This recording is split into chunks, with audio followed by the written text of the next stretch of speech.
Chapter 41. Coco. In December 2012, our dog of 7 years, Kizzy, passed away. Like our 2 dogs before her, Kizzy had been a massive support to me by encouraging me to exercise and regain my confidence after my catheter ablation in 2004. Kizzy came into our lives in November 2005, a year after my ablation. By that time, my heart was more stable and I was ready to push myself and rebuild my fitness. Over the next 5 years, we would walk for miles and miles, and by 2009, my stamina, fitness, and health were at their best levels in my life. When I was signed off with stress in 2012, Kizzy was my psychological support. She would sit with me, bring calm into my life, and cajole me to continue to exercise. Soon after I returned to work, Kizzy started to struggle and was diagnosed with cancer in October of that year. Looking back, she was probably struggling with her illness while I was struggling with stress, but she hid her problems to concentrate on me. I've never met a dog that was as caring and as loving as Kizzy. Losing Kizzy left a massive hole in my life. I continued to exercise, but it just wasn't the same. I missed our walks and opportunity to offload with my soulmate, especially considering that even though I was back at work, the stress levels had increased after she had died. Eventually, I decided to try and find another dog.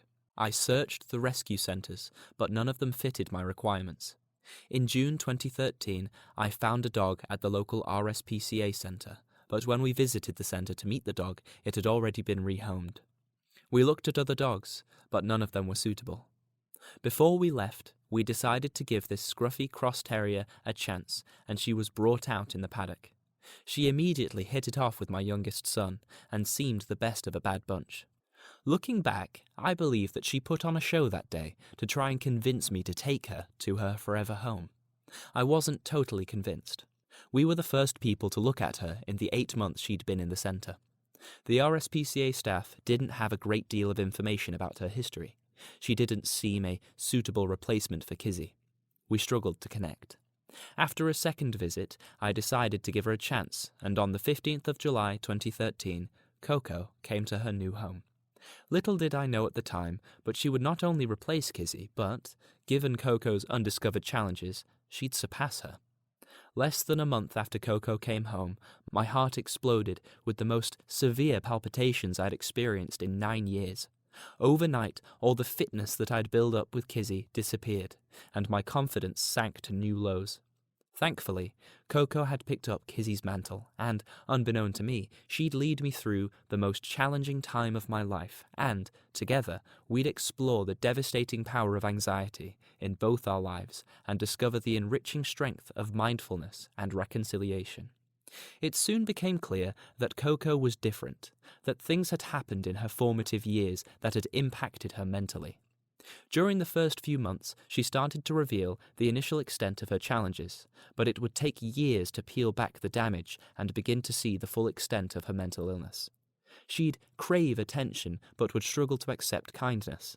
A simple stroke would set her on edge, and she'd give out an early warning growly purr when it became too much, before snapping if the sign wasn't recognized. If we moved our feet too quickly when she lay on the floor, she'd jump and react aggressively. We assumed that she had been mistreated when she was a puppy. Play fights that should have been part of her growing up became exercises of caution as she filled her mouth with my arm, carefully ensuring that she didn't bite down on my skin. The warden at the RSPCA had told us about the time that a husky had jumped into Coco's pen and how Coco had clinically defended herself by piercing the husky's nose. But, despite all these challenges, when Coco felt secure enough to show love, it was all-encompassing, deep-rooted, and incredibly powerful.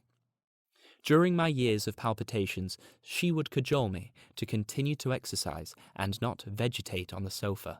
She would be patient and understanding when I needed to rest. She would listen when I needed to offload. She would always be by my side when I needed a friend. Without her support, my fitness would have dropped through the floor. Without her encouragement, my recovery would have been even more challenging and protracted. Without her kindness, friendship, and counselling, I would have lost faith in so many things. She kept me going. She kept me sane. She kept me alive. All that while she battled her own internal invisible and ingrained impediments. The further we walked, the closer we became. The more we discovered about her past, the greater the bond for our future. In 2014, a couple of months after I suffered two of the worst bouts of palpitations in my life, I decided to take on a challenge and walk 3,000 in a year, an average of 7.5 miles a day. Coco walked with me for most of those miles and accompanied me over the finish line after a 27-mile walk in aid of the British Heart Foundation. As I discovered during my recovery, that challenge was counterproductive to my health in that it was forced exercise which didn't allow my body to rest and recover and, in hindsight, made my undiagnosed mental illness worse. Following my diagnosis of mental illness and cardiology checkup, I realized that I needed to relax during exercise, not push myself too hard and give my body time to recover. During the first few months of recovery, Coco played a major part in rebuilding my confidence, and that undoubtedly allowed my recovery to gather pace. In October 2017, though, Coco's life was turned upside down by an incident that changed how we'd exercise together, and could have cost her her life. The similarities to my struggles were palpable. When on a short evening walk, a dog tried to attack Coco. Immediately, Coco's instinctive defensive traits kicked in, and she overpowered the dog, even though it was 50% bigger than her, and pinned it to the ground with her teeth embedded in its ear and jaw clamped shut.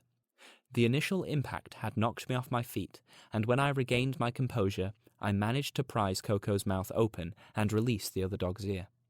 After carrying Coco to a safe distance, the other owner took their dog home, and, as the other owner was at fault, I thought that would be the end of the incident.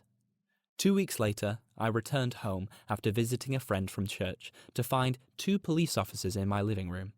After receiving their vet's bill, the other owner had decided to report the incident to the police and instigate a civil complaint against me and Coco. After explaining the incident from my perspective, I hoped that the complaint would be dropped. But, in February 2018, I was ordered to attend the magistrate's court to hear whether Coco would be put under a lifelong control order or be put to sleep by a destruction order. Before the court appearance, I had agreed with the police solicitor that I would abide by the control order if the destruction order was disregarded, and, thankfully, the judge agreed that this punishment was sufficient. From that moment on, Coco would be muzzled when on her walks, on a fixed-length lead and wearing a full-body harness to prevent her from breaking free. The first time I put Coco's muzzle on, I was filled with trepidation. How would a nervous dog deal with being defenseless? Would she refuse to walk outside, or would she take it all in her stride? As I had put my trust in her when I was struggling with disabling palpitations, she trusted me to protect her from any future incidents. She bravely stepped on, and we continued to enjoy our walks, albeit a little differently, and our bond became even stronger as we stepped on together. I can't thank Coco enough for the support she gave me. From the day she was rescued and came to her new forever home, through the years of challenges that neither of us understood, and onto her new restrained future. The only way I can repay her is to be by her side and protect her in any way that I can. The way she adapted to the constraints imposed on her by the control order is a massive inspiration to me. Her bravery allowed me to continue to step on in my recovery. I rescued her, and she rescued me. X is the strongest letter in the alphabet. A well-timed, heartfelt, and genuine one can lift a person off the floor and on to cloud 9. Being misunderstood by someone who doesn't have a clue validates your ways and verifies your